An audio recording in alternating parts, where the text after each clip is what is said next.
We're ready to go. Who do I call? So now you have all your boxes packed. You have them at the warehouse. You're putting them on pallets, making sure they don't exceed the 42 by 48-ish dimensions of your wooden pallet, and the 7.5 feet in height if you get an 8-foot container, or I guess 8 feet if you get an 8.5-foot container. You're gonna make sure that it's gonna fit properly and you have them well stored. Now what do? Like I said, we were in El Salvador when our stuff actually got picked up from the warehouse. If you work your timeline backwards from the date you actually want to move, you should aim to have your container picked up just before you leave if you want to be there to see your stuff go on the container, or like we had some trusted friends who helped do that. We left Canada on August 20th. Now, originally, our container was supposed to be picked up on Labor Day weekend, which is the first Monday in September. Now, I had to tell our shippers here, okay, that's a holiday in Canada. The warehouse is closed. You can't do that day. And then, like I said, that company completely fell through and we had to scramble to get another company. And they said, oh, we can come on September 30th. Well, you know what? That's a new holiday in Canada too. They couldn't come that date. So our stuff never even got picked up until the first week in October sometime. I don't even know the exact date now because it kept changing, but it was around the first week of October it was picked up. So it was in the warehouse an extra month longer than we anticipated. So that's why I said if you're booking a contract with the warehouse, try to tack another month on there just in case, at least if they have the space. If you use it, you pay for it. If you don't use it, you don't. But if they don't have the space, you might be in trouble. So just make sure you get enough time there with the warehouse. And if your shipper isn't the company that brings your items to the port, you may want to work this out with your warehouse in advance. Maybe the warehouse themselves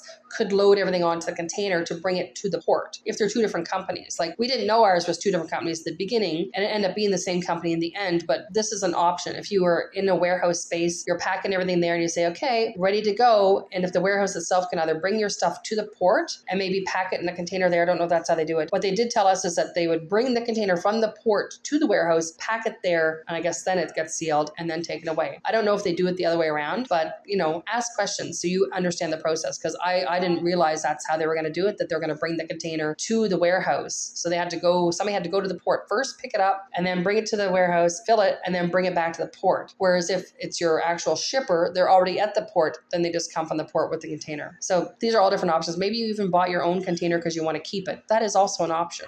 And if there is an option where you can have it on a truck brought to the port and then put your pallets with a forklift into your container at the port, I would make sure that your shrink wrap pallets are well identified, all around the pallet with your name, phone number, address, email, all that stuff, just in case, something gets lost at the port. It's actually best to pack it in the warehouse and seal the container like we had that little seal on the back of the lock. That way you know that everything is there that belongs to you and this is all of your container.